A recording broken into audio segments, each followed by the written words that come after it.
Napakalaga po ng salita ng Diyos sa ating buhay sapagkat dito po nakasalalay ang ating buhay at sa salita po ng Diyos doon tayo lalago o lalaki. Lahat po ng tao ay talagang inaasahan ng Panginoon. Literally, kayo at ako ay nagmula sa maliit at tayo ay lumaki. Tama ho?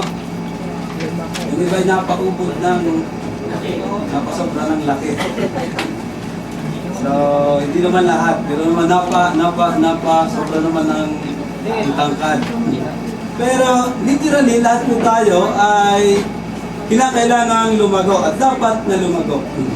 So, sa amin pong sitwasyon mag-asawa, nakakatuwang isipin kasi yung baby po sa dinadala ng aking asawa, sila mo may dala. Pero amin o yun. Bigay ni Lord. So, nakakatuwang makita na yung bata po 10 weeks, tinitingnan namin sa internet na, ito na pala ang bata pagka 10 weeks. So, meron na siyang kamay. Sabi ko, sana. Tingin ako sa akin kamay. Sorry, kahit saan ako bumawi na.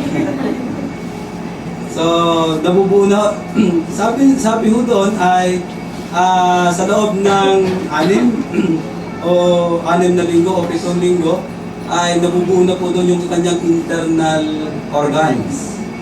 Then, sumunod po, mabubuo yung kanyang mga external naman. Yung kanyang kamay at yung kanyang paa, basta lahat, nabubuo na po form yung kanyang, alam na kung sino kamukha. Ito naman tayo, pabor ako na kamukha ang aking asawa. Oo, babae. Maglalaki. So, po sa Panginoon, na nakikita ko namin yung stages ng bata habang siya ay lumalaki. Nakakatuwa bilang bago magmamagulang. At alam po yan ng mga dati ng magulang at ngayon ay magulang pa rin. Alam mo ninyo na yung nakakatuwa pag nakita mo yung development ng iyong anak na dating dumadapa na, maaaring dumadapa na, then unti-unting tumatayo, mamaya magsasalita na, lumalakad na, tumatakbo na, hanggang sa hindi mo na maawat sa pag-akyat kung saan-saan. At yan po'y normal sa isang tao. At ngayon po umaga, sa atin po bilang tayo mga Kristiyano, ay dapat din tayong maging normal. Tingnan mo nga yung katolik ko. Normal. Okay po ba halata? Normal. Mukha namang normal. Yes, mukha. Pero mga kapatid, napakahalaga na sa atin bilang mga mananampalataya, tayo rin po ay lumalago. Tayo ay lumalago dapat ng mga disipulo ng ating Panginoong Yesus. Nung nakaraan po, i-confirm na bawat isa sa atin ay disipulo ng ating Panginoong Jesucristo. Every believer, every Christian must be or is a disciple of Christ. Then dadaan po tayo sa tinatawag na discipleship. So bawat isa po sa atin mga kapatid, bawat mananampalataya ay disipulo ng ating Panginoon. Noon po nakaraan, pinag-aralan natin na upang ikaw ay magalak bilang disipulo ng ating Panginoong Yesus, ang dapat mong gawin, una, taglayin ang katangian ng Panginoong Yesus. Dapat mayroong ang karakter ng ating Panginoong Yesus. Pangalawa, taglayin ang kapayapaan. Ano man ang iyong sapiting problema, kung mayroong kang kapayapaan, mayroong kang kagalakan. Pangatlo, taglayin ang kasulatan ng ating Panginoong Yesus. Dapat araw-araw meron po tayong salita ng Diyos. Napakagandang isipin na kung minahal mo yung Diyos na nagbigay sa iyo ng salita ng Diyos, ay dapat din mahalin natin yung kanyang love letter. Pagkamat din nahuuso ngayon ang love letter. Yung sulat ng aking asawa sa akin, ano na yun ay kapatas pa yun. Wala na kami mag-best friend. Hanggang sa naging kami. Nasa akin yun. Napakahalaga rin yun. At nung binabasa ko ng aking asawa, hindi nyo may paliwanag pa, paano ko itong nasabi sa iyo? Ano ang dahilan? Hindi ko rin kayang sagutin. Diba talaga ang anak na tingnan mo ang masasabi ko. Pero alam niyo mga kapatid, once na mahal mo ang isang tao, mamahalin mo ang lahat sa kanya. Amen po ba? Kung mahal mo ang isang tao, mamahalin mo ang lahat sa kanya. At dahil mahal natin ng Panginoon, lahat ng nasa Kanya, lahat ng katangian niya, even ang Kanyang salita, ay dapat po nating pakamahalin. At ngayon po umaga, mga kapatid, ito po yung ating pag-aaralan, na ang bawat disipulo ng ating Panginoong Jesucristo ay dapat lumalago. The growing disciple of Christ. The growing disciple of Christ. The growing disciple of Christ. We confirm that we are Christ's disciples. At ngayon pong umaga, dapat naman bilang tayo yung mga disipulo ng ating Panginoong Yesus, dapat tayo ay lumalago. Sabihin mo sa iyong katabi, dapat kami lumago. Dapat ka rin lumago. Balik mo sa Kanya. Pare-pareho po tayong dapat lumalago sa Panginoon. Kasi kung tayo hindi na lumalago, ay pwede na siguro tayo umuwi sa ating hirahang tiyak. Wala na akong dahilan para pa tayo mag-stay sa daigdig na ito. So, dapat po tayo ay lumalago sa Panginoon. Sa ating pong talata, sa Hebrews chapter 5, 11, hanggang chapter 6, 1 to 3, binasa po kanina ng ating kapatid. Dayaan niyo pong basahin ko rin muli ang salita ng Diyos. Verse 11. Marami pa sana kaming sasabihin tungkol sa mga bagay na ito. Pero, mahirap ipaliwanag dahil mahina ang pangunawa niyo. Bigat ano? Verse 12. Dapat mga tagapagturo na sana kayo dahil matagal na kayo sa pananampalataya. Tinatamaan po ba? Ngunit hanggang ngayon, kailangan pa kayong turuan ng mga panimulang aralin tungkol sa salita ng Diyos. Katulad pa rin kayo ng mga sanggol na nangangailangan ng gatas dahil hindi nyo pa kaya ang matigas na pagkain. 13. Ang mga nabubuhay sa gatas ay mga sanggol pa at walang muwang kung ano ang mabuti at masama. Ngunit, ang matigas na pagkain ay para sa mga may sapat na gulang na at alam na kung ano ang mabuti at masama. Chapter 6 verse 1. Kaya bilang matatagal ng sumasampalataya, dapat na nating iwan ang mga panimulang aralin tungkol kay Kristo at magpatuloy sa mga malalalim na aralin. Huwag na tayong magpabalik-balik pa sa mga aral tungkol sa pagsisisi at pagtalikod sa mga bagay na walang kabuluhan at tungkol sa pananampalataya sa Diyos. Mga aral tungkol sa bautismo, pagpapatong ng kamay sa ulo, muling pagkabuhay ng mga patay, at pagkahaton ng Diyos sa magiging kalagayan ng mga tao magpakailanman. Verse 3, sa halip, kung loloobin ng Diyos, magpatuloy tayo sa malalalim na pagdating. Ayaw po'y yumuko at sandali ko natin ipagkatiwala sa Panginoon ng ating pag-aaral. Panginoon, pinagpalaan niyo na po kami ng inyong mga salita. Ang sabi mo sa Hebrews chapter 4 verses 12 to 13, ng inyong mga salita ay higit pa sa isang tabak na matalas na magkabila ay talim. At ito po, Panginoon, ang sumusuri sa aming mga kaisipan. Ang inyong salita ay active, ito'y buhay, Panginoon. Ang inyong mga salita, Panginoon, ay nakatataho ng aming iniisip, ng aming nararamdaman, ng lahat sa aming buong pagkatao. Ganong katindi ang inyong salita. Ganong kakapangyarihan ang inyong salita. Kaya naman hinahayaan po namin na ngayong umaga na kayo po magturo sa amin ng inyong mga salita. Iniiling po namin ngayong umaga na pakasakupin niyo po kami. Nais po namin, Panginoon, na makinig sa inyo, gaya ng ginawa ni Maria. Panginoon, amin ding hinihiling, sa habang pakikinig namin ng inyong salita, na ito'y dumali sa aming puso at magkaroon kami ng pagnanais at hakbang upang ito'y sa buhay. Salamat po ng marami ngayong umaga, Panginoon. Ang Banal Espiritu ng aming Diyos, at siya po magturo sa buhay, sa puso at pag-iisip ng bawat isa po sa amin. Tinatanggihan po namin ang anumang tinatakwil, anumang gawa ng kaaway, anumang pandaraya o pandilindan ni Satanas, ay amin pong sinasaway sa pangalan ng Panginoong Hesus. Hayaan niyo po kami magpahinga ang aming kaluluwa sa inyo. Hayaan niyo pong ngayon na lumalim ang aming kaugnayan sa inyo. I-bless niyo po ang aming desire na matuto, lumalim sa pagkakilala sa inyo. I-bless niyo rin po maging ang mga ngayon lang po namin nakasama ngayong umaga.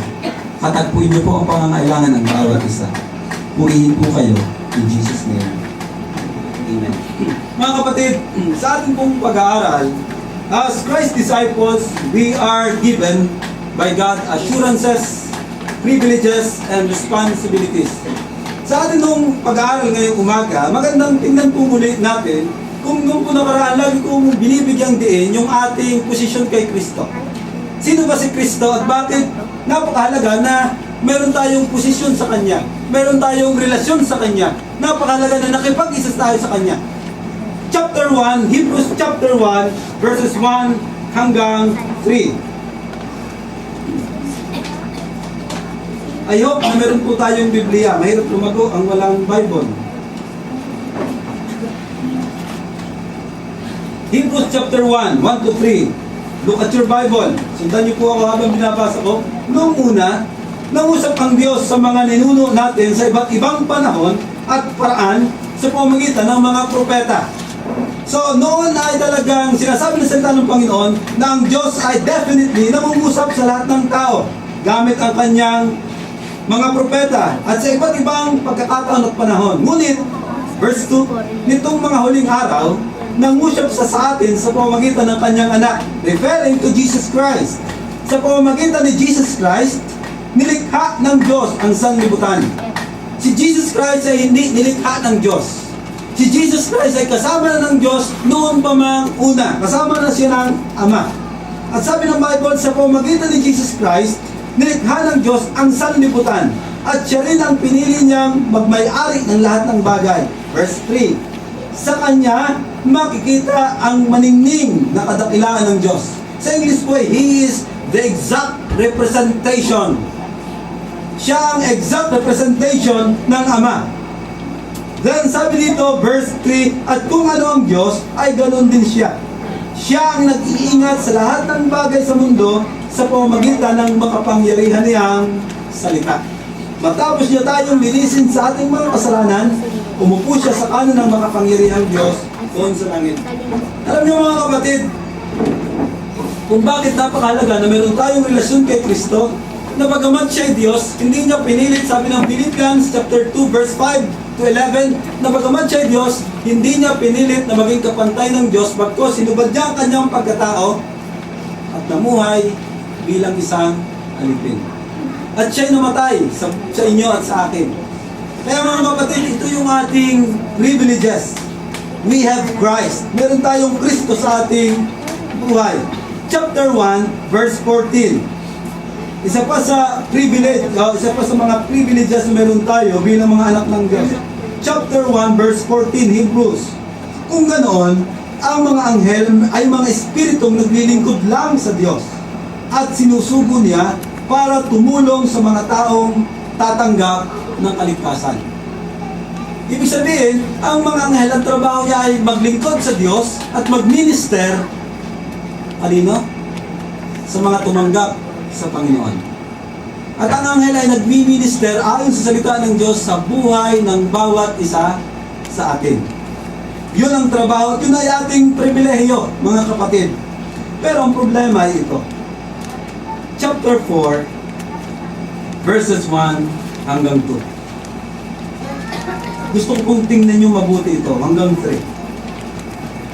Ngunit, kahit na ganoon ang nangyari sa kanila, nananatili pa rin ang pangako ng Diyos na makakamtan natin ang kapahingahang mula sa Kanya.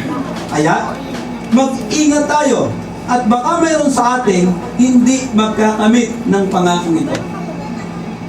Alam niyo, ang Book of Hebrews ay nagsasabi sa atin ng kalalagayan ng isang mananampalataya. Ang sabi ng author, which is ang author, hindi pa rin masabi kung si Paul, kasi may mga ebidensya na hindi ayon sa paraan ng pagsusulat ni Pablo ay hindi akma o hindi do sa beginning ng Hebrews. But anyway, chapter 4, verse 1, sabi dito, kaya mag-ingat kayo o tayo at baka mayroon sa atin na hindi magkakamit ng pangakong ito. Alam niyo mga kapatid, hindi nagbibiro ang Bible. Ang salvation hindi nawawala. Yun po gusto ko linawin sa atin ngayong umaga. Pero verse 2, sapagkat nakarinig din tayo ng magandang balita tulad nila. Pero, naging walang saysay ang narinig nila dahil hindi sila sumampalataya. That's the problem na makikita po natin dito. May mga tao, sabi ng salita ng Panginoon, mag-ingat kayo. Bakit? Sapagkat narinig din natin ang salita ng Diyos. At narinig din nila ang salita ng Diyos. The problem, sabi, walang value sa kanila ang salita ng Diyos. It means to say, na sa ating kalagitnaan, perhaps, may mga ilan sa atin, o may mga umaatid sa atin, na from the beginning, hindi na nampalataya sa narinig niya ang salita ng Diyos. Yun ang warning na sinasabi ng salita ng Diyos. Hindi dahil umaatid ka sa GBCC, ay ikaw ay tiyak na pupunta sa langit. Sapagkat ang sabi ng Bible, nagkakaroon lamang ng kasaysayan, ng kabuluhan, ng value ang salita ng Diyos kung ating sasampalatayanan. And when you read yung mga sumunod na mga talata, napapatunayan ang iyong pagsampalataya sa Panginoon when there are fruits. Kung mayroong bunga. Kaya nakakalungkot isipin, at ito ang katotohanan na kung walang bunga ang iyong pananampalataya kay Kristo, iyak na wala ka pa rin talagang pananampalataya. Yun po ang sinasabi ng Book of Hebrews. Ang sabi ng salita ng Panginoon, walang saysay sa kanila ang salita ng Diyos. Bakit?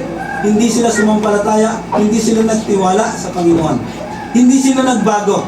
Walang regeneration, walang new heart sa kanila kung nangyari. Mga kapatid, hindi nagbibiro ang salita ng Diyos sa atin. I hope and I pray, hindi po ganun ang kalagayan natin mga kapatid sa umagang ito. Ang aking po panalangin, lahat tayo ay nakalista ang pangalan sa aklat ng buhay. Lumang oras magkabuklatan, ay nakarehistro, pwede itong pumasok. Nakipulurong ito, pasensya na. Hindi tayo, ito pwede i-rehistro. Mga kapatid, magandang linawin po natin ang ating relasyon kay Kristo. At kung malinaw ang ating kaugnayan kay Kristo, dapat po tayong lumago. At tiyak na tayo lalago. Tama ho? Kasi, ang sabi ng John 15, kung ikay nakaugnay, definitely, lalago ka. Bakit? Kasi ikaw ay nakaugnay. Pero kung from the first beginning or the beginning, wala kang relasyon sa Panginoon, hindi ka lalago. At yun po yung binibigyang pansin sa John chapter 15. Ngayon pong umaga mga kapatid, bilang tayo ay mga disciple ni Christ, kaya nyo pong aking ibahagi sa inyo ang mga sinyales. Mga sinyales, marka, na ang isang disipulo ng ating Panginoong Jesucristo ay lumalago. Signs of growing disciple of Christ. Signs of growing disciple of Christ. At pag-aaralan nun natin yung progression. Yung progression ng paglago. Well, kung babasahin po natin ang Biblia, napakarami niyang sinasabi paano tayo lalago. Pero sa akin kung binasa, bibigyan ko po kayo ng tatlong marka, tatlong senyales ng isang disipulo ng Panginoong Yesus ay lumalago. At ito po yung kanyang progression. Una ay ito. He gives attention to the Word of God. He gives attention to the Word of God. He gives attention to the Word of God. Do you hear me? Amen. Narinig niyo ako? Give attention to the Word of God. Ang sabi ng ibang salin, the Living Bible, there is much more I would like to say along these lines. Marami pa akong gustong sabihin sa mga linyadang ito. But you don't seem to listen. Ang problema parang hindi kayo nakikinig. So it's hard to make you understand. Kaya hindi kayo o hindi nyo maunawaan. Nahihirapan kayong umunawa. Ang sabi ng The Message Bible, I have a lot more to say about this, but it is hard to get it across to you since you pick up this bad habit of not listening. Habit nila yung bad habit of not listening. Hindi nakikinig. Ang sabi po ng NIV, we have much to say about this, but it is hard to explain because you are slow to learn. Yung mga katabi mo is slow? Is slow. We have much to say about this. Meron pa kaming gustong sabihin, sabi sa Tagalog, pero Ang hirap ipaliwanag sa inyo dahil mahina ang pangunawa niyo. The writer of Hebrews expresses deep disappointment at the lack of progress his readers had made in their spiritual understanding. Nadidisappoint yung writer. Napoprostrate siya. Na dapat sana kayo ay lumago sa Panginoon. Marami pa kaming gusto sabihin sa inyo. Pero problema, mahina ang inyong pick up. He sharply criticized their arrested development at the stage of spiritual infancy.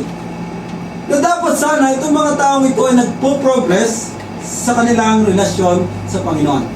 In verse 11, that phrase does not refer to their capacity for learning.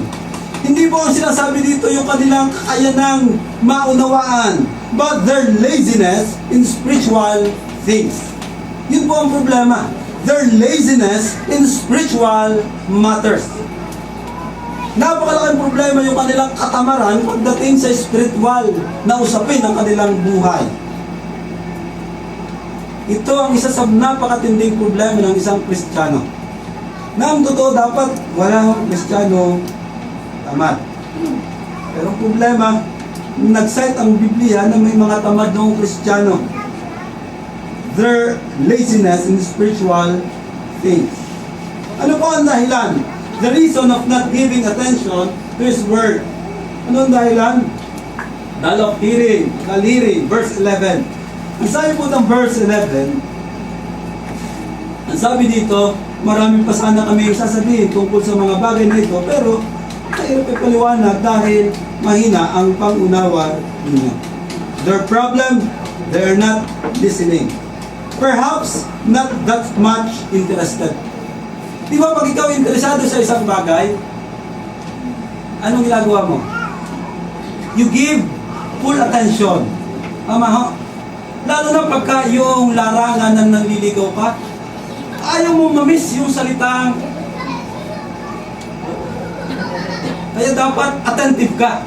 Kasi anytime pwedeng, ano nga ulit? Oo na nga, ano nga ulit? Yung bang gusto mo pa ulit-ulit na sinasabi. At yun po ang problema ng mga taong ito. Perhaps not that much interested. They have become dull hearing or understanding. The Bible was becoming uninteresting to them. Their desire for the teaching and preaching of God's Word was fading. Yung bang, para sa kanila, yung pakikinig ng salita ng Diyos, yung discipleship, yung mga small groups na kanilang ginagawa, ay unti-unti na nagpe-fade, humihina, nawawala. The energy to think and ask questions about the most important question in the world was seeping away. Unti-unti nang bumabagsak, nawawala. And in its place was a kind of spiritual sluggishness and insensitivity. Dahil po doon, hindi na sila sensitive sa gusto ng Panginoon sa kanilang buhay. Pakinggan niyo po ito. Things of the world were becoming more exciting and attractive than the Word of God, the greatness of His salvation. Mas nagiging exciting na para sa kanya ang alin? Ang mga gawaing makasanglibutan. Yung mga happy-happy, yun ang gusto niyang ginagawa. Mas nagiging exciting and attractive sa kanya mga bagay na sanglibutan. Ito ang problema mga kapatid, lack of interest or excitement. And it's a sign of ignoring the Word of God. Sign of immaturity. It does not mean that the writer has no knowledge or lack of wisdom. Kasi sabi ng Bible, ay marami pa sana kaming sasabihin tungkol sa mga bagay na ito. Hindi ibig sabihin na walang kaalaman o walang karunungan, ito ang nagsasabi o nagsulat. In fact, he wants to say more about things about Christ. Problema, hindi sila nakikinig. Ano ang resulta? O ano ang dahilan? Hindi sila nakikinig. May time pa po ba tayong makinig, mga kapatid? May time pa po ba tayong makinig sa Panginoon? Ang pangalawa po, the results of not giving attention. ito ang resulta. Una, inability to teach others. Inability. Nakakalungkot isipin, verse 12, ang sabi dito, dapat mga tagapagturo na sana kayo dahil matagal na kayo sa pananampalataya. You have been Christians a long time now and you ought to be teaching others. Bilang ito dito, sabi ng Biblia, dapat sana kayo ay nagtuturo na. Bakit? Dahil matatagal na kayong mananampalataya. Hindi dito ang tumaas, pero marami ko sa atin ay matagal nang mananampalataya. Gusto ko lang pumalaman, sino sa atin ang 20 years ng Christian? 20 years. 20 years. Above 20 years na Christian. Pero po bang mas tumanda pa sa 20 years? 20 years. Yung 20 o hanggang 15 to 20. 15 to 20. 10 to 15. May kasama ko doon. 1996, September 20, ang huli kong, ang alam ko kahapon, yung aking anniversary o birthday ko sa Panginoon. 1996, so ako ay 14 years na Christian. 5 to 10 years na Kristiyano. 5 to 10. Okay. So, simula 1 year hanggang 5. 1 years old. 1 year old hanggang 5. Meron ba? Ilan. Yung mga 5 months hanggang 1 year.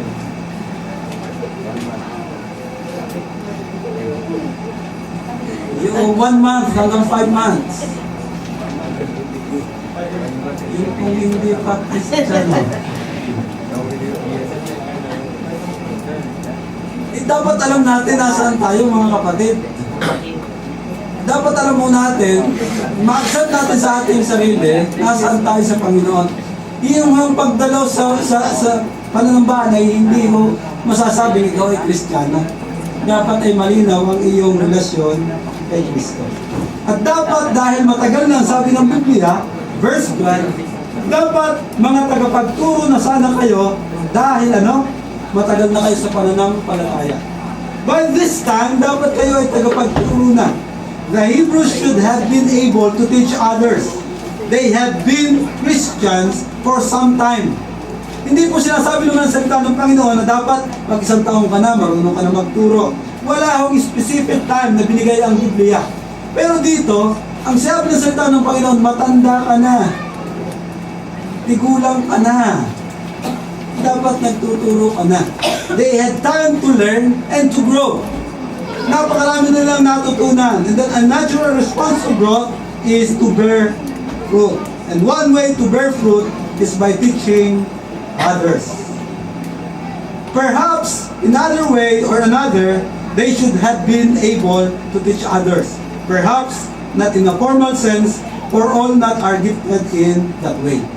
Para sabihin na, hindi ko naman gift yung pagtuturo.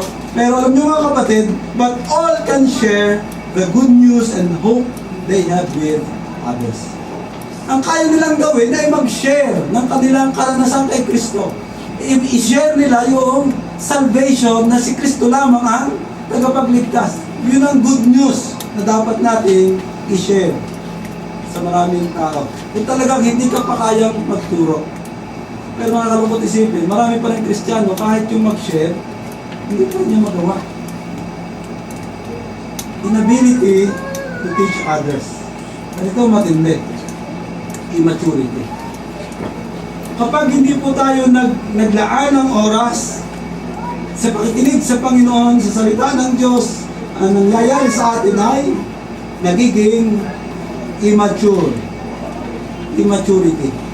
Verse 13, ang sabi dito, verse 12, ngunit hanggang ngayon kailangan pa kayong turuan ng mga panimulang aralin tungkol sa salita ng Diyos.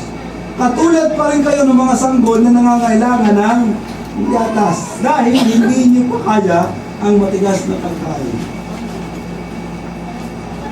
Nakita na po ba kayo ng umidad na 50 years old tapos may pacifier? Tapos lagi may dalang chupo na naman. May timpla laging gatas doon sa kanyang bag. Tapos pag nagutom, may talagang pinuot-kot niya. Hindi mo nararapat, hindi akma. Lalo na kung masamang tingnan, kung ganun na tayo ay immature. Immature. At kung ito po ang ating kalagayan, mga kapatid, you are in danger zone. Ikaw ay nasa mapanganib na kalagayan. The reason why we do not enjoy His blessings is the issue of spiritual immaturity. Bakit hindi natin ma-enjoy yung blessing ni Lord? Immature kasi ang maraming Kristiyano. Ikaw ba ay Kristiyanong immature? Ayon po kay Warren Wiersbe, sa kanyang book entitled Be Mature, meron po siyang sinabing mga signs o marks o several signs of immature Christian. Tingnan mo ninyo.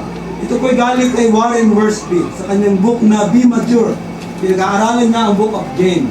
Several signs of immature Christian. Una, impatience in difficulties. Walang tiyaga sa mga paghihirap.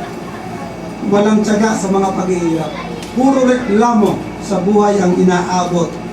Pag nasa paghihirap, laging naninisi. Sinisisi ang Diyos, lahat ng tao sinisisi. Impatience in difficulties. Walang tiyaga sa kahirapan ng buhay. Pangalawa, talking but not living the truth. Marunong magsalita, sinasabing ito ang tungkol sa salita ng Diyos, pero hindi naman isinasabuhay. Puro salita, puro dakdak, wala namang epekto sa buhay. Immature ang ganoong Kristiyano. Pangatlo ay no control of tongue. Walang pagpipigil sa dila. Kung ikay puro dakdak, puro da. Hindi mo makontrol, bakit sasabihin ko? Ito naman ang totoo. Anong pakialam ninyo?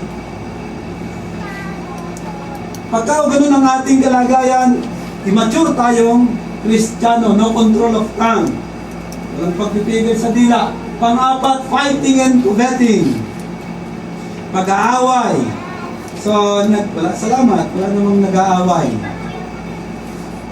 Iba naman yung away pamisa-misa ng mag-asawa. Hindi naman umaabot sa... Pero sinasabi po ng salita ng Panginoon, sa Book of James, may mga Kristiyano roon na nag-aaway. Nagpapangagawan.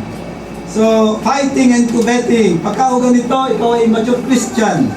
Pangatlo ay collecting material toys. Sabi niya, o yung material things. Ang gusto mo ay makolekta mo lahat. Yung bagong iPad, iPhone, lahat ng gadget na bago. Gusto mong makamtan. Yung mayroon ka na, ibebenta mo. Gusto mong bago. Bago pa yung TV nyo, nakakita ka ng bago sa kapitbahay. Hindi. Bili at bibili rin ng bago. Gusto mo latest lahat. So, latest lahat. So, collecting material toys or things. Ibig sabihin, ang isip ng isang immature Christian is more on sa mga bagay sa sanglibutan. At yun ang dahilan kaya hindi lumago ang isang Kristiyano. Immature. So, these are the several signs of immature Christian. Do we have these signs sa ating mga buhay, mga kapatid? Meron din ba tayo? Masabi ko ng isang quotation, your attitude towards Scripture can reveal your attitude toward the Savior. When your passion for God's Word runs high, your passion for God does as well. Totoo po yun. Na once na yung passion mo sa salita ng Diyos ay umaangat, talagang gustong-gusto mo lagi ang salita ng Diyos, yung pag-ibig mo sa Panginoon, yung paglilingkod mo sa Panginoon ay umaangat. May katotohanan po yun mga kapatid. Pero ang problema mga kapatid, kung bakit ang mga mananampalataya ay hindi umago, ay dahil hindi siya nagpapasakop sa Panginoon. Hebrews chapter 2 verse 1, we must pay more careful attention, therefore, to what we have heard, so that we do not drift away. Mga kapatid, napakahalaga po yung pagsunod sa ating Panginoon. sa pakikinig sa ating Panginoon, sa pagbibigay ng atensyon sa Panginoon. Nakakalungkot isipin na kapag ka tinanong ka at wala kang masabing devotion, hindi mo dapat ganun ang anak ng Diyos. Dapat araw-araw nagdi-devote ng panahon ang anak ng Diyos sa kanyang love letter. Ito yung ating love letter, salita ng Diyos. Unang sign ng isang mananampalataya, ang isang disiple lumalago ay ano? He gives attention to the Word of God. He gives attention. Pangalawa ay ito. He applies the Word of God. He applies the Word of God. Again, sinasabi ko kung progression. Una, dapat ay nagbigay ka ng full attention sa Panginoon. Then, hindi po doon natatapos, kundi kailangan mong ano? Ilapat ang salita ng Diyos. Verse 14.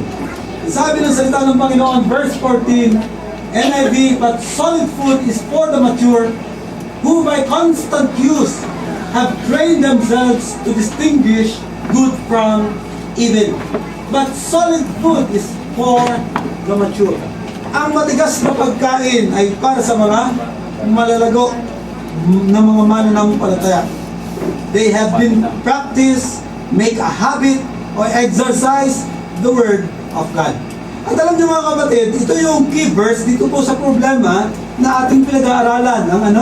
Ang matigas na pagkain ay para sa mga may sapat na gulang na at alam na kung ano ang mabuti at masama. Alam niyo ang problema sa mga mananampalatayang ito is not the milk. Hindi problema ang gatas o hindi dahil mahina ang gatas.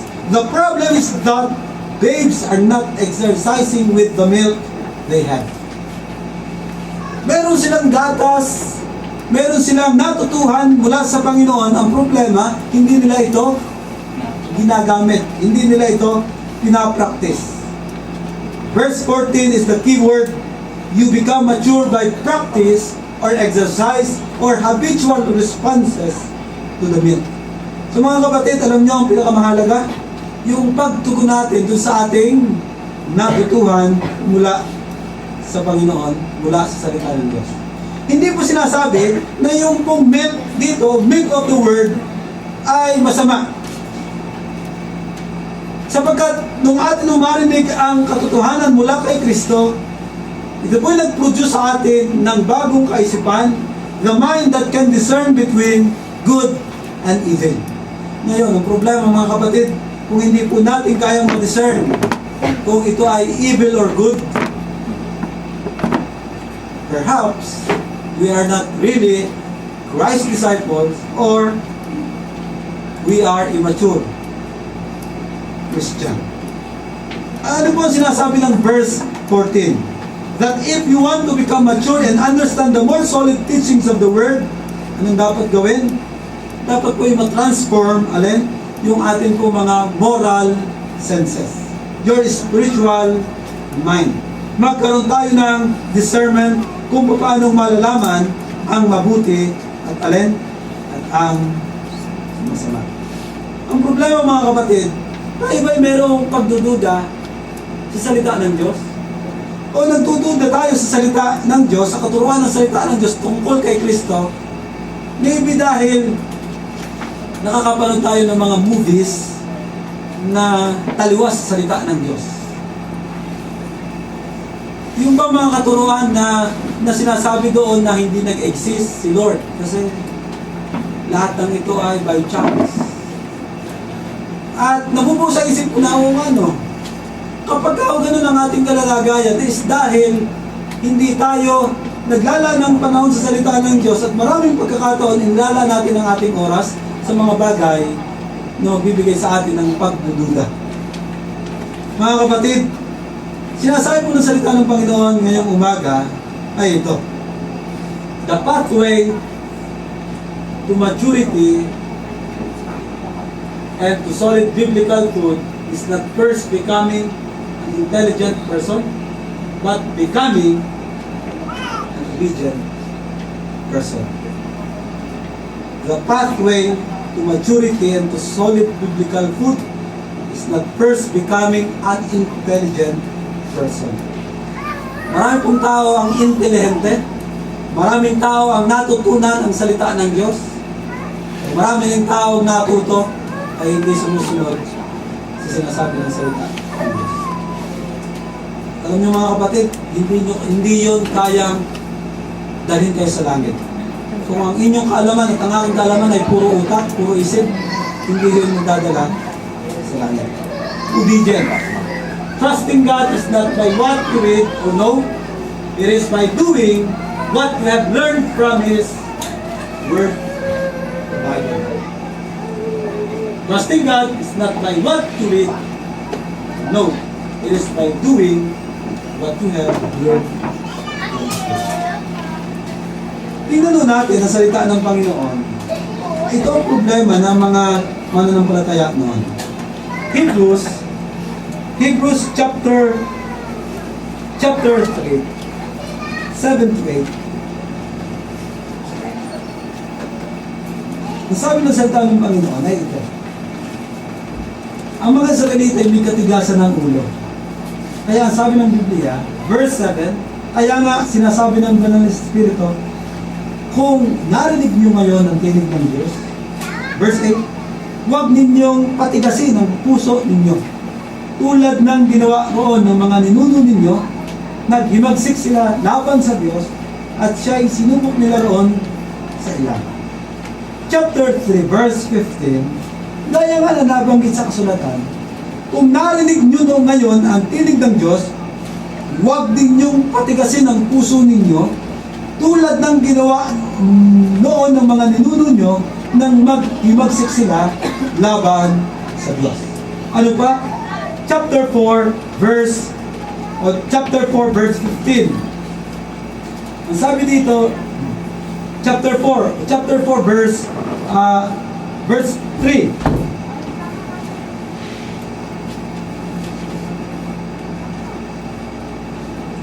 Verse 7. Chapter 4 verse 7. Kaya muling nagtakda ang Diyos ng isa pang pagkakataon na walang iba kundi ngayon. Dahil pagkalipas sa matagal na panahon, sinabi ng Diyos sa pamamagitan ni David, kung narinig nyo ngayon ang tinig ng Diyos, huwag ninyong patigasin ang puso ninyo. Ito yung problema mga kapatid. Anong problema nila? Hindi nila inilalapat ang salita ng Diyos. Naging matigas ang kanilang puso. Mga kapatid, kung ganito ang ating kalagayan bilang mga mananampalataya, hindi naglalapat ng salita ng Diyos, mahirap maging disipulo ng ating Panginoon.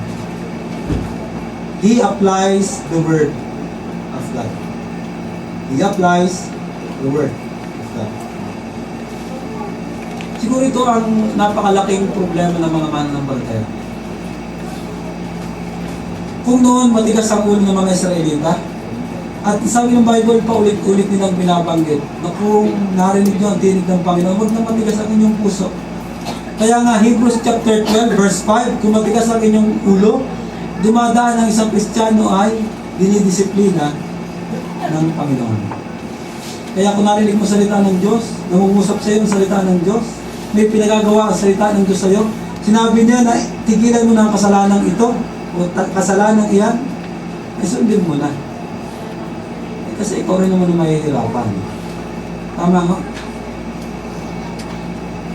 He applies the Word of God. Ito po yung pangatlo at pangkulit. He presses on in the Word of God. Progressive. Bakit? Una, dapat ay nagbibigay siya ng full attention. Nakikinig siya. Pangalawa, ay dapat nilalapat niya ang salita ng Diyos. At pangatlo, dapat ay nagpapatuloy siya sa salita ng Diyos.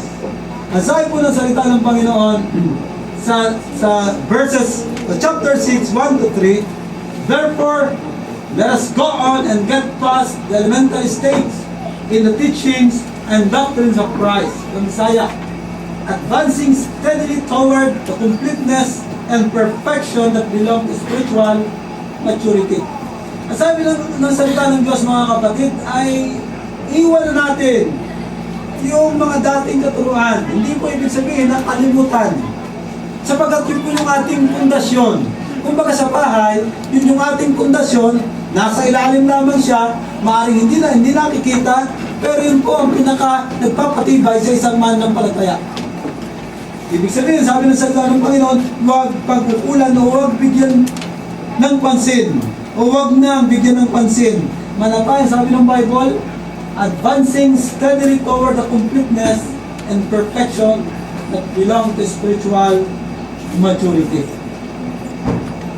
Let us not again be laying the foundation of repentance and abandonment of dead works, dead formalism, and of the faith by which you turn to God, with teaching about purifying and laying on of hands, the resurrection from the dead, the eternal judgment and punishment.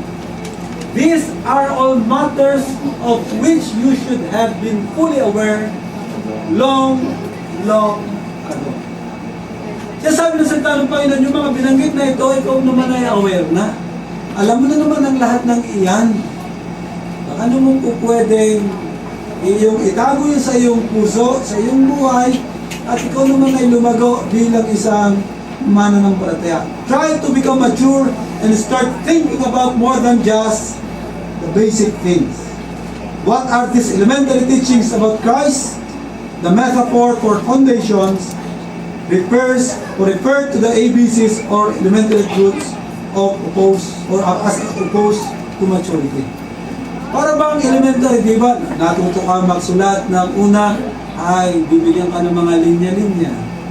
Tapos ay iyong susunin. Tapos susunod yung mga letter A. Dapat ay hindi lalampas sa Google. Yun.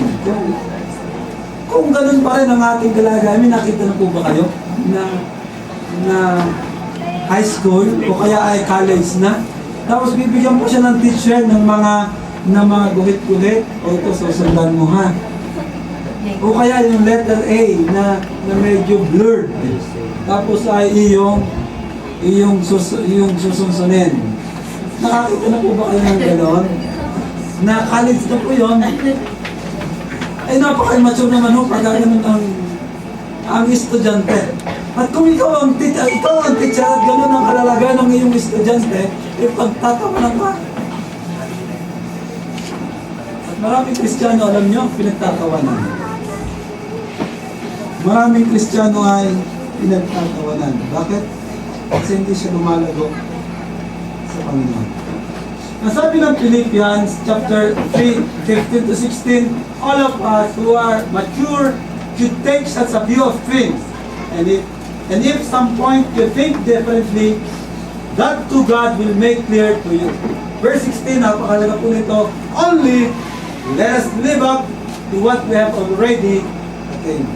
Ang mahalaga talaga mga kapatid, yung iyong natutunan ay iyong ilapat, at yung mga nainilapat na sa iyong buhay, magpatuloy ka sa Panginoon. Alam niyo mga kapatid, ang buhay Kristiyano ay hindi ho siya yung parang patigil-tigil. Habang humihinga ka, dapat ang isang Kristiyano ay magpapatuloy sa pag-aaral sa Panginoon. Again, in his book, Warren Wiersbe, in his book entitled Be Mature, nagbigay naman po siya ng mga several signs of mature.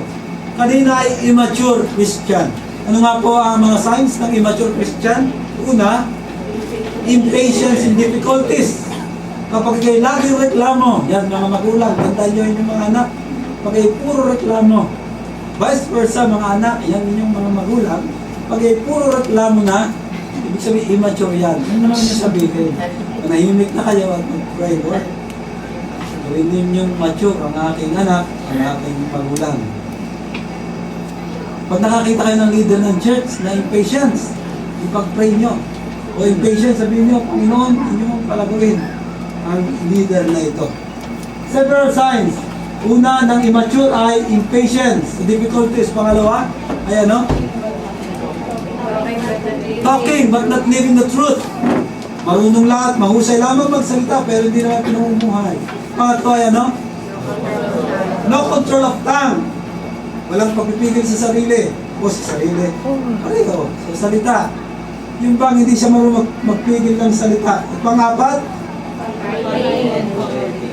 by fighting and coveting. And panghuli, collecting material things.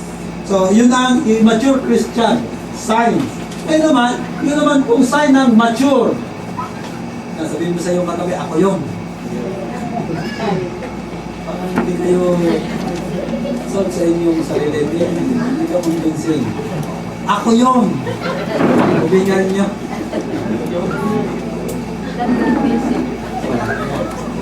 Ito yung una. He is patient in testing.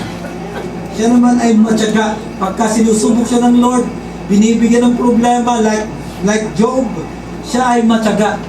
Matyaga siya naghihintay sa Panginoon. Wala sa kanyang bokabularyo ang minamadali ang Panginoon. Siya ay matyaga. Pangalawa, he practices the truth. Yung katotohanan na kanyang napakinggan ay kanyang inilalapat. Pangatlo, he has power over his tongue. Kapag alam niya na ang kanyang sasabihin na hindi nakakatulong, oops, hindi ito makakatulong sa kanyang asawa, hindi ko ito sasabihin. Kung sasabihin ko man, medyo gaganda-gandahan ko ng kaunti. Hindi siya masasaktan at magkakaunawaan kami. Di ba? Meron siyang kapangyarihan na pigilin ng kanyang dila. Namimili ng tamang salita. Hindi naman nagsisinungaling, pero namimili ng akmang salita. He has power over his tongue. He is a peacemaker, not troublemaker. He is a peacemaker, not troublemaker. Hindi away ang dala, kundi kapayapaan. At panghuli, he is prayerful in troubles. He is prayerful in troubles. Mga kapatid, ito'y sinyales ng isang Kristiyano ay mature. Magulang na. Yun ang magandang salita. Ito ang sinyales ng isang Kristiyano ay magulang. Di ba pagka ito ay mamumuto ng kawayan, alam mo kung ano ang magulang. Kung ikaw ay puputin ng saging, alam mo kung ano ang magulang. Ano ang prutas na yung kukunin? Kung ikaw ay yun ang inyong linya, alam mo kung ano ang magulang. Alam niyo mga kapatid, ang salita ng Diyos ang nagsasabi rin sa atin kung sino at paano malalaman kung sino ang Kristiyanong magulang. Parang negative po. Kung sabihin, matanda na Kristiyano, hindi sa edad, kundi yung kanyang relasyon sa Panginoon. Yan bang inyong katabi ay Kristiyanong magulang? Well, kayo na po ang bahala magbigay dahil ibang kahulugan. Pero ang magulang dito ay magulang na talagang sumusunod siya sa tuntunin at aral ng Panginoon. Alam niyo mga kapatid, at sabi ng Biblia, hindi lahat ng tumatawag sa pangalan ko ay papasok sa karyan ng Diyos. Hindi naman, yes, ang Panginoon nag-i-invite ng mga tao para siya kilalanin. Pero hindi siya nagpupumilit. Kung ayaw mo lumago, kung ayaw mo talagang kumilala sa Kanya, hindi ka niya pipilitin. Hindi matutuwa ang Panginoon na tayo'y marami. Marami na puro sakit ng ulo. Matutuwa ang Panginoon kahit tayo'y iilan, na kung saan yung quality ng pagiging isang mananampalataya nandoon, tuwang-tuwa ang ating Panginoon. At yun po yung ating gagawin sa ating iglesia. Nang bawat isa sa atin ay talagang sumunod sa Panginoon sa tulong at biyaya ng ating Diyos. Mga kapatid, the growing disciple of Christ. Ikaw ba isang disipulo na lumalagaw kay Kristo? Actually, wala naman ang saysay ang aking pinagdadakdak din kung hindi natin lalapat ang salita ng Diyos. At ito po yung saysay, o ito yung sinyales. Ano yung sinyales? Na nagbibigay ng atensyon sa salita ng Diyos. By the way, Sa susunod ko pong pagtayo dito ay ating sisimulan ang pagiging isang anong ginagawa dapat ng disipulo ni Kristo. At kasama po doon ang devotion. Devotion. At yun po yung part ng pagbibigay ng atensyon sa salita ng Diyos.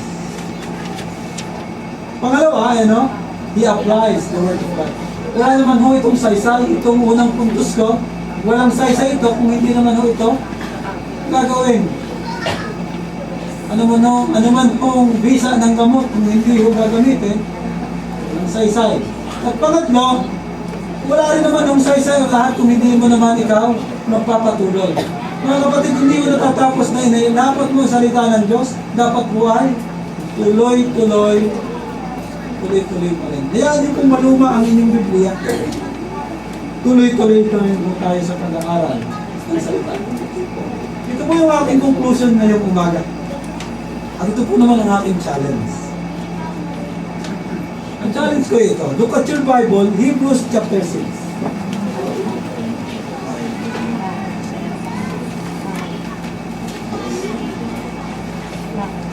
Hebrews chapter 6, 9 hanggang 12. Ito po ay from NIV translation. Hayaan niyo pong basahin ko. Mga minamahal, kahit na ganito ang sinasabi namin, ang sabi nung writer, mga minamahal, kahit ganito ang sinasabi namin, ang sabi niya, nakatitiyak kaming nasa mabuti kayong kalagayan tungkol sa kaligtasan niyo. Amen po ba? Ligtas tayong lahat. For sure. Ang sabi ng author, immature kayo pero ligtas kayo. Yan. Ligtas kayo. At sabi ng Bible, makatarungan ng Diyos at hindi niya magagawa ang kalimutan ang mabubuti niyong gawa at pagmamahal na ipinakita niyo sa Kanya at patuloy na ipinakikita sa pamamagitan ng pagtulong sa mga kapwa mananampalataya. Alam niyo, sabi dito, may mga mananampalatayang immature, pero maganda, may mga mananampalatayang nag-a-apply ng salita ng Diyos. At sabi ng Bible, makatarungan ng Diyos at gagantimpalaan niya kayo. Ang hamon ko po ngayong umaga sa mga nagiging mature Christian, lumalagong Kristiyano, makatarungan po ang Diyos sa inyo. At sabi dito, nais naming patuloy na maging masigasig ang bawat isa sa inyo, be diligent. Verse 11, we want each of you to show the same diligence to the very end, wala akong katapusan yan, in order to make your hope sure. Verse 12, we do not want you to become, lazy. Ayaw kong kayo'y maging tamad.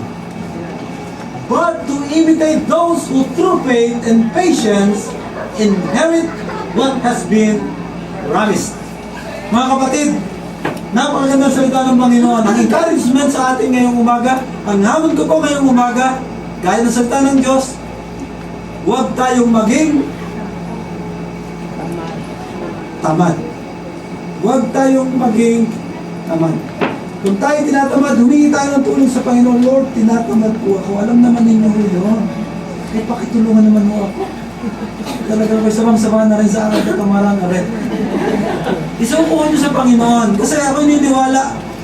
Di ba yun ang pagkakataon? Pag humingi ka ng tulong sa Panginoon, sufficient ang grace ni Lord, mga kapatid. Pag tinatamad ka, Lord, tinatamad po ako. Alam mo naman. Lord, antok na ho. Alam mo naman. Baka mo pwede pakimulat-mulat ang aking mata at ako'y mag-aaral ng inyong salita. At alam niyo mga kapatid, kapag tinatamad ka at ginawa mo, doon kumikilos ang Lord. Doon mo mas na-appreciate na si Lord ay Diyos ng buhay mo. Kapag tinatamad ka maglingkod ka. Bakit? Sapagkat doon mo mas mararanasan si Lord sa buhay mo. Mga kapatid, ang aking mong panalangin sa GBCC ay huwag po tayong maging tamad. Pero salamat, kailangan mong tamad. Kailangan na akong pukpukin para gumawa. Dito po natatapos ang aking mensahe at aking hinihiling mula sa banal na Espiritu ng Diyos ko'y kumilos sa buhay ng bawat isa sa atin. Tayo po yung umupo bulay-bulay ang salita ko.